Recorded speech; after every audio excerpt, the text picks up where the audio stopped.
वंदे मातरम प्यारे साथियों, आपको बता दूं वैदिक सभ्यता है वैदिक संस्कृति से संबंधित क्वेश्चन आंसर हिस्ट्री का एक क्वेश्चन आंसर की श्रृंखला जो चैप्टर वाइज जो है 50 से लेकर 100 क्वेश्चन तक इसमें करवाता हूं।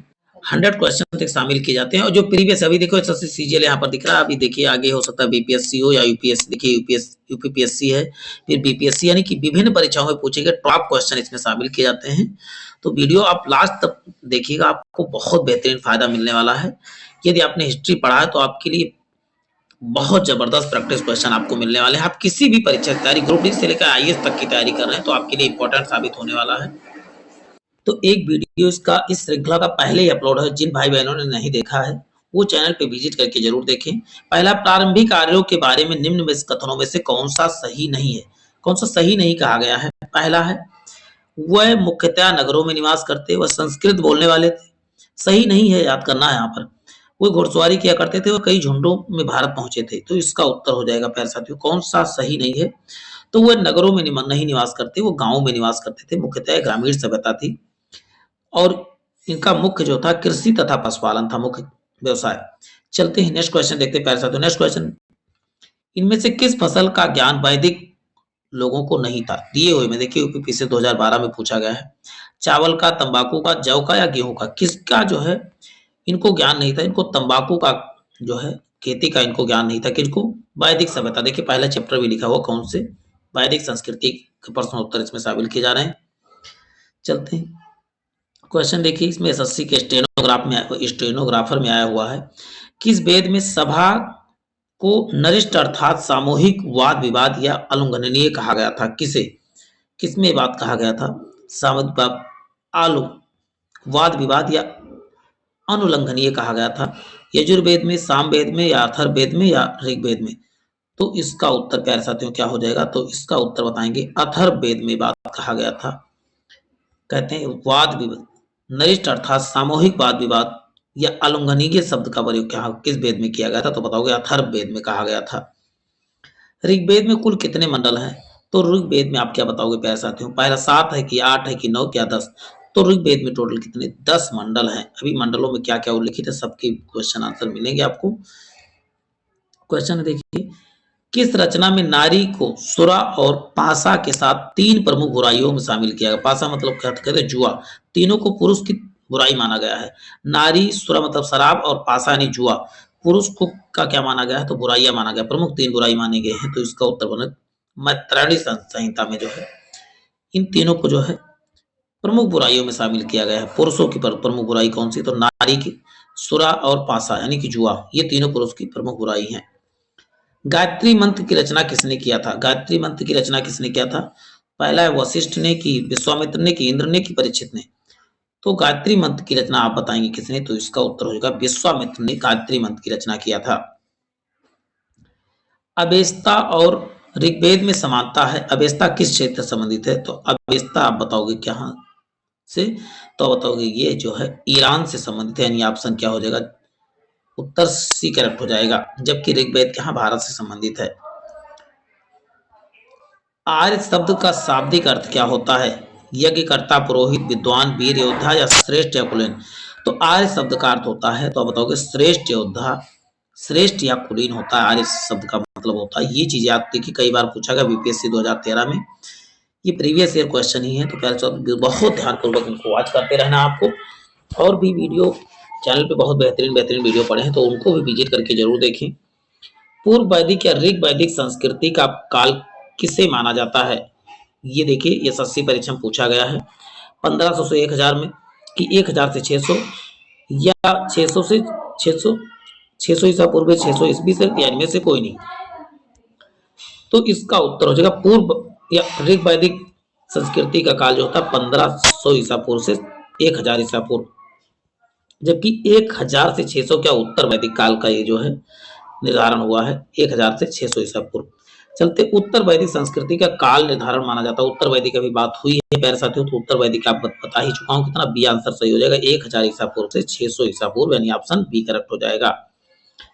किस देवता के लिए ऋग्वेद में पुरंदर शब्द का प्रयोग किया गया था। पुरंदर, वरुण, सोम, इंद्र या अग्नि, किसके लिए पुरंदर शब्द का प्रयोग किया गया था? तो इंद्र के लिए पुरंदर शब्द का प्रयोग किया था। इंद्र के लिए इसमें ऋग्वेद में लगभग कितने 250 मंत्र जो है इंद्र के लिए, जबकि अग्नि के लिए दूसरे नंबर पर 200 मंत्र का उल्लेख है। चलते हैं। शुल्भ सूत्र किस विषय से संबंधित है? शुल्भ सूत्र किससे है? ज्योतिष से है कि गणित से है कि खगोल से है कि ज्योमिति से? तो इसका उत्तर हो जाएगा, आपको बता दूं, ज्योमिति से संबंधित। शुल्भ सूत्र से तो बताओ ज्योमिति से संबंधित की पुस्तक है। चलते हैं। अस्तो मा सदगम कहां से लिया गया है? ऋग्वेद से, यजुर्वेद से, सामवेद से या ऋग्वेद से? तो आप बताएंगे प्यारे साथियों, अस्तो मा सदगम कहां से लिया गया? तो इसका उत्तर हो जाएगा प्यारे साथियों ऋग्वेद से, यानी ऑप्शन क्या हो जाएगा करेक्ट? ऋग्वेद को गाने वाले पढ़ने वालों को क्या कहा था? तो होत्रा कहा जाता है, जबकि सामवेद को उद्गाता के नाम से जाना जाता है। किस वेद में जादुई माया वशीकरण का वर्णन है? ये आरो यारो जो है में आया हुआ यूपी के। तो आप बताओगे जादुई माया और जो है वशीकरण की बात किसमें? तो अथर्ववेद में कहा गया है। अच्छा, जब तक अथर्ववेद सबसे नया वेद है, जब ये अथर्ववेद नहीं था तो इनको वेद त्रयी के नाम से जाना जाता था। तीनों वेद को, अथर्ववेद को छोड़ दिया जाए तो तीनों वेद त्रयी में आते थे। अब तो 4 वेद हो गए अथर्ववेद के आने के बाद। ऋग्वेद में सबसे पवित्र नदी किसे माना जाता था? शतुद्री को, सिंधु को, सरस्वती को या परुषणी को? तो सबसे पवित्र नदी इसका उत्तर हो जाएगा सरस्वती को सबसे पवित्र नदी के नाम से जाना जाता है। 3 कर्मों, इन 3 पगों में लोगों को माप लेने के कारण किसे उपक्रम कहा गया? किसे उपक्रम? सूर्य को, सवित्र को, मित्र को या विष्णु?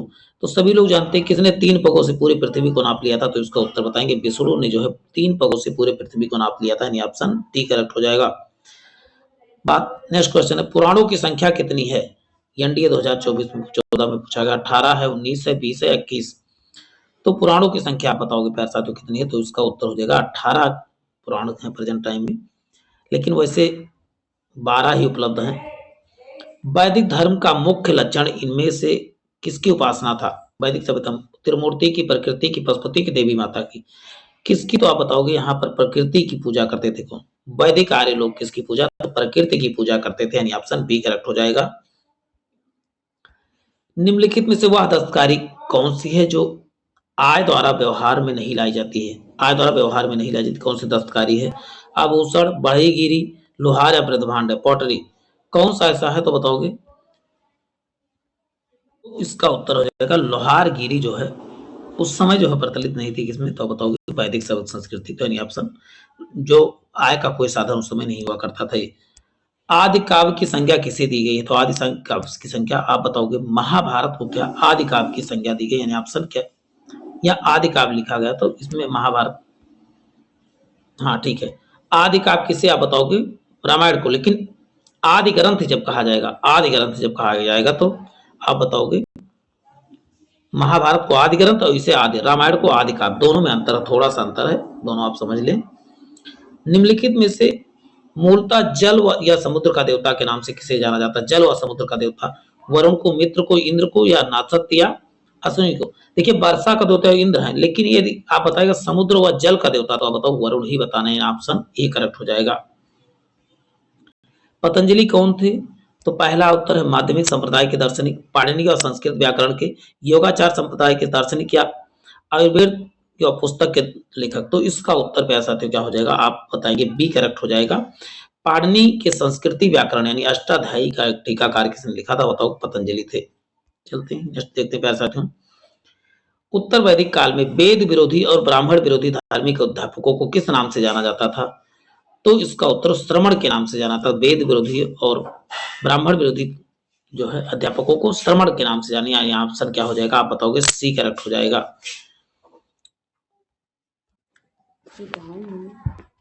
क्वेश्चन है देखिए, भारत के किस स्थल की खुदाई से लौह धातु के प्रचलन के प्राचीनतम प्रमाण मिले हैं? तो पहला ऑप्शन बताएंगे कौशाम्बी, हस्तिनापुर, तक्षशिला या अतरंजी खेड़ा? तो लौह धातु के प्राप्ति कहां से हुई? तो आप बताओगे अतरंजी खेड़ा से प्राप्त हुआ, यानी ऑप्शन क्या हो जाएगा? डी करेक्ट हो जाएगा। लौह धातु कहां से? अतरंजी खेड़ा से। कौन सा वेद अंशतः गद्य रूप में रचित है? कौन सा अंशतः गद्य में है? यजुर्वेद, सामवेद या अथर्ववेद या ऋग्वेद? तो आपको इसका उत्तर बता दूं, यजुर्वेद क्या होता है? आप बताओगे गद्य और पद दोनों में है, इसीलिए अंशतः गद्य में, अंशतः पद में है, यानी आधा गद्य आधा पद। गाने योग, पढ़ने योग। सभा और समिति को प्रजापति की दो पुत्रियां के उल्लेख किस वेद में मिलता है? सामवेद में, अथर्ववेद में, ऋग्वेद में, यजुर्वेद में, किस में मिलता है? तो इसका उत्तर बताएंगे अथर्ववेद में। क्या कहा जा रहा है? प्रजा और सभा समिति को प्रजापति की दो पुत्रियों के बारे में उल्लिखित है अथर्ववेद में। क्वेश्चन देखिए नेक्स्ट है, उत्तर वैदिक काल में किस देवता का सर्वोच्च स्थान था? उत्तर वैदिक काल में जो है किस देवता का सर्वोच्च स्थान था? विष्णु का, रुद्र का, प्रजापति का या रुद्र का? तो इसका उत्तर प्रजापति का जो है बताओगे इसमें उच्च स्थान था। किसमें? उत्तर वैदिक काल में। चलते हैं नेक्स्ट देखते हैं प्यारे साथियों, किस वेद में प्राचीन वैदिक युग की संस्कृति के बारे में सूचना मिलती है? प्राचीन वैदिक, यजुर्वेद, अथर्ववेद, सामवेद या ऋग्वेद, किसमें मिलता है प्राचीन वैदिक युग की संस्कृति के बारे में जानकारी? तो इसका उत्तर होता है ऋग्वेद में, यानी ऑप्शन डी करेक्ट हो जाएगा। प्यारे साथियों वीडियो को लाइक शेयर जरूर कर दिया करें। निम्नलिखित में से उत्तर वैदिक काल में लिखे गए ग्रंथों का सही क्रम कौन सा है? पहला ऑप्शन है वेद, ब्राह्मण, आरण्यक, उपनिषद। वेद, उपनिषद, ब्राह्मण या आरण्यक, उपनिषद, वेद, ब्राह्मण या आरण्यक, वेद, आरण्यक, ब्राह्मण या उपनिषद। तो इसका उत्तर आप क्या बताओगे प्यारे साथियों? ऑप्शन ये, सबसे पहले वेद, फिर ब्राह्मण और फिर आरण्यक, फिर उपनिषद, सबसे लास्ट में उपनिषद आएगा। ये चीजें आपको याद करके रखना है। निम्नलिखित में से किसका संकलन जो है ऋग्वेद पर आधारित? देखिए एसएससी में पूछा गया है, हायर सेकेंडरी में, यजुर्वेद में या सामवेद में या अथर्ववेद में, इनमें से कोई नहीं। किसका संकलन ऋग्वेद पर आधारित है? तो सामवेद किससे रचा गया है? तो बताओ ऋग्वेद का ही पार्ट है सामवेद। चलते हैं, किसे प्रधान त्रयी में शामिल नहीं, प्रस्थान त्रयी में शामिल नहीं है? ब्रह्म सूत्र, उपनिषद, भागवत या भगवत गीता, कौन सा प्रस्थान त्रयी में शामिल है? तो बताओ इनमें से भागवत नहीं प्रस्थान त्रयी में, और ये तीनों को ब्रह्म सूत्र, उपनिषद और भगवत गीता, ये तीनों को किस नाम से जानते हैं? प्रस्थान त्रयी के नाम से जाना जाता है। ऋग्वैदिक युग की प्राचीनतम संस्था कौन थी? तो परिषद थी कि सभा थी कि समिति थी कि विदत थी? तो इसका उत्तर क्या बताएंगे प्यारे साथियों? तो इसका उत्तर हो जाएगा विदत। क्या थी तो आप बताओगे? ऋग्वैदिक काल संस्था की क्या थी प्राचीनतम संस्था? उत्तर बताएंगे विदत थी। चलते हैं नेक्स्ट क्वेश्चन देखते हैं प्यारे साथियों, ब्राह्मण ग्रंथों में सर्वाधिक प्राचीन कौन था? सबसे प्राचीन कौन था? तो पहला उत्तर है सतपथ ब्राह्मण, गोपद ब्राह्मण, पंचमी, ऐतरेय। तो ब्राह्मण ग्रंथों सबसे प्राचीन क्या हो जाएगा? तो आप बताओगे शतपथ ब्राह्मण, यानी ऑप्शन ये क्या था? सबसे प्राचीन जो है ब्राह्मण ग्रंथ था। क्वेश्चन देखिए, आर्यों को आर्किटिक्स होम का सिद्धांत किसने दिया था? पहला आर्किटिक्स से आए थे, इसका मतलब एसी दास ने, बीजी तिलक ने, बाल गंगाधर ने, जैकोबी ने, पोर्जिटर ने। तो इसका उत्तर आप बताएंगे प्यारे साथियों, किसने कहा था आर्किटिक्ट से आए हुए हैं? तो इसका उत्तर बताएं बाल गंगाधर, यानी बीजी तिलक ने इस सिद्धांत को प्रतिपादित किया था। संस्कारों की कुल संख्या कितनी है? 14 है, 15 है, 16 है, 18 है। तो संस्कार टोटल आप बताएंगे कितना? आप बताओ 16 संस्कार, यानी ऑप्शन सी करेक्ट हो जाएगा। ऋग्वेद का वह कौन सा मंडल जो पूर्णतः सोम को समर्पित है? सोम को समर्पित कौन सा मंडल है? 10वां मंडल, 7वां मंडल, 8वां मंडल, 9वां मंडल? सोम को समर्पित मंडल आप बताओगे कौन सा? तो इसका उत्तर बताएंगे 9वां मंडल क्या है? तो आप बताओगे सोम को समर्पित मंडल है, यानी ऑप्शन डी करेक्ट हो जाएगा।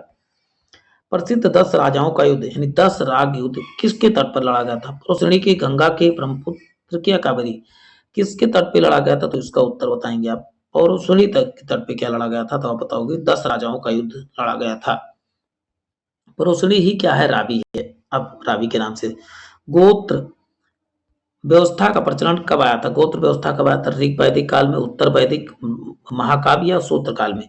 तो गोत्रोत्त वाला कॉन्सेप्ट कब आया था? तो बताओ उत्तर वैदिक काल, यानी ऑप्शन बी करेक्ट होगा इसका उत्तर।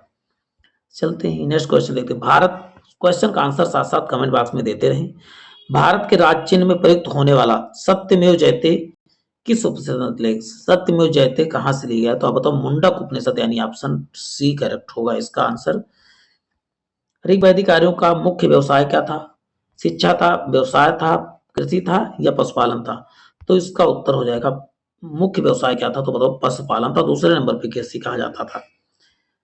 यहाँ पर गायों के कारण जो है, पशुओं के लिए गायों के कारण बहुत सारी, और गाय को अघन्या कहा जाता था, न मारने योग्य। 800 से 600 ईसा पूर्व का काल किस युग से जुड़ा हुआ है? ब्राह्मण से, शूद्र युग से, रामायण से, या आप बताओगे महाभारत युग से? तो अब तो ब्राह्मण युग इसी को कहा जाता है, 8 ईसा पूर्व से 600 ईसा पूर्व के बीच काल को। चरक संहिता नामक पुस्तक किस विषय से संबंधित है? राजनीति से, चिकित्सा से, धर्म से, या अर्थशास्त्र से? चरक संहिता किससे संबंधित? तो बताओ चरक जो है चिकित्सा, चा से चरक और चा से चिकित्सा, ऐसे याद कर सकते हो, चा से चरक और चा से चिकित्सा। प्रथम विधि निर्माता किसे माना जाता है? तो इसका उत्तर सर्वविदित होगा। क्या बताओगे? मनु को जो है प्रथम विधि निर्माता के रूप में जाना जाता है, विधि का निर्माण करने वाले। किस काल में अछूत की अवधारणा को स्पष्ट रूप में उदित हुई? किस काल में? ऋग्वैदिक काल में, उत्तर वैदिक काल में, या उत्तर गुप्त काल में, या धर्म शास्त्र के काल में? तो इसका उत्तर हो जाएगा धर्म शास्त्र के काल में। देखिए उत्तर वैदिक नहीं लगाना था, धर्म शास्त्र के काल में अछूत वाली अवधारणा जो है उदित हुई थी। बने रहे, कुछ ही क्वेश्चन बचे हुए हैं। व्रीहि शब्द किसके लिए प्रयुक्त होता है? चावल के लिए, गेहूं के लिए, जौ के लिए, या कपास के लिए? तो आपको समझ में आ गया होगा व्रीहि शब्द किसके लिए प्रयोग होता था उसमें। तो चावल के लिए जो है व्रीहि शब्द का प्रयोग जो है वैदिक काल में किया जाता है। गायत्री मंत्र यानी देवी समृद्ध को संबोधित किस पुस्तक में मिलता है? भगवद गीता में, ऋग्वेद में, या आयुर्वेद में, या आप बताओगे उपनिषद में? तो इसका उत्तर क्या बताओ? ऋग्वेद में क्या गायत्री मंत्र का उल्लेख मिलता है? तो यानी कि ऑप्शन क्या होगा इसका? बी करेक्ट हो जाएगा। गायत्री मंत्र का उल्लेख ऋग्वेद में प्राप्त होता है, यानी ऑप्शन बी करेक्ट होगा। सबसे प्राचीन वेद कौन सा है? तो सभी लोग को जानते सबसे प्राचीन वेद क्या है? तो बताओ ऋग्वेद क्या है? सबसे प्राचीन वेद है। इसको गाने वाले को, पढ़ने वाले को होत्रा कहा जाता है, या होती। निम्नलिखित में कौन सा भारतीय दर्शन आरंभिक विचारधारा है? कौन सा भारतीय दर्शन का? वैशेषिक है, मीमांसा, योग है, या सांख्य? आरंभिक विचारधारा कौन सा था? उसका बताओ सांख्य क्या था? तो आप बताओगे आरंभिक विचारधारा था, यानी ऑप्शन डी करेक्ट हो जाएगा। क्वेश्चन नेक्स्ट देख लेते हैं। प्राचीनतम विवाह संस्कार का वर्णन करने वाला विवाह सूक्त किसमें पाएगा? विवाह सूक्त किसमें? ये सस्सिम क्वेश्चन मैट्रिक परीक्षा में पूछा गया, तो इसका उत्तर बताओगे ऋग्वेद में, यानी ऑप्शन ए करेक्ट होगा। विवाह सूक्त किसमें? तो आप बताओगे ऋग्वेद। चलते हैं नेक्स्ट क्वेश्चन देखते हैं। ऋग्वेद में अघन्या यानी बध योग नहीं किसके लिए प्रयोग किया? अघन्या बात हो चुकी है, गाय के लिए अघन्या शब्द का प्रयोग किया जाता है। अब नेक्स्ट बात होती है स्मृति प्राचीनतम है। कौन सी स्मृति प्राचीनतम है? नारद है कि पराशर है कि मनु है कि याज्ञवल्क्य है? तो इसका उत्तर क्या बताओगे? इनमें निम्नलिखित में से तो बताओ मनुस्मृति क्या है? सबसे प्राचीन है, यानी ऑप्शन सी करेक्ट हो जाएगा। शशि सीजीएल 1999 में पूछा गया है। वैदिक नदी कुंभा का स्थान कहाँ निर्धारित किया गया? कहाँ पर कुंभा नदी है? जम्मू के तुर्कमेनिस्तान में, कश्मीर में, या पंजाब में, अफगानिस्तान में? तो कुंभा या कुरमू इसी को कहा गया था। ये कहाँ पाई जाती नदी? तो बताओ अफगानिस्तान की नदी है, कुंभा या कुरमू के नाम से जिसे जाना जाता है। देखिए वैसे भी अफगानिस्तान की राजधानी काबुल है, वैसे भी याद कर सकते, आसानी से लगा सकते थे। आरंभिक वैदिक साहित्य में सर्वाधिक वर्णित नदी कौन है? सिंधु है, शतुद्री है, सरस्वती या गंगा? तो आधुनिक साहित्य में नदी में कौन सा होता है? सिंधु नदी क्या है? तो बताओगे सबसे वर्णित किसका उल्लेख नहीं? तो सिंधु नदी का नहीं उल्लेख है किसमें? वैदिक साहित्य में। आर्य शब्द किसे कहा गया? तो आर्य शब्द क्या मतलब होता है? भाषा समूह के, श्रेष्ठ वंश के, निर्जाति समूह के, या यावर जन को? तो श्रेष्ठ या कुलीन वंश को जो है काली किसका प्रयोग किया? तो आर्य शब्द का प्रयोग किया गया था। ऐसा तो नेक्स्ट देखते हैं। वैदिक समाज की आधारभूत इकाई क्या थी? बीज थी कि जन थी कि कुल थी, कुटुंब थी या ग्राम थी? वैदिक समाज की आधारभूत इकाई क्या थी? तो कुटुंब या परिवार कह सकते हैं, कुल कहते थे कि सबसे छोटी इकाई थी। चलते हैं। मनुस्मृति मुख्यतः किससे संबंधित है? कानून से, राज्य कार्य पद्धति से, अर्थशास्त्र, समाज व्यवस्था थे? तो मनुस्मृति आपने समझ गए किसके थे? समाज व्यवस्था से संबंधित क्या था? तो मनुस्मृति था, एक प्रकार का उस समय का संविधान। तो इसमें आपने 56 क्वेश्चन देखे, और प्रीवियस आपको बता दो वीडियो सिंधु घाटी सभ्यता का पहला ही पढ़ा हुआ, उसको भी चैनल पे विजिट करके जरूर देखिए। तो आज के लिए इतना ही। जय हिंद, जय भारत।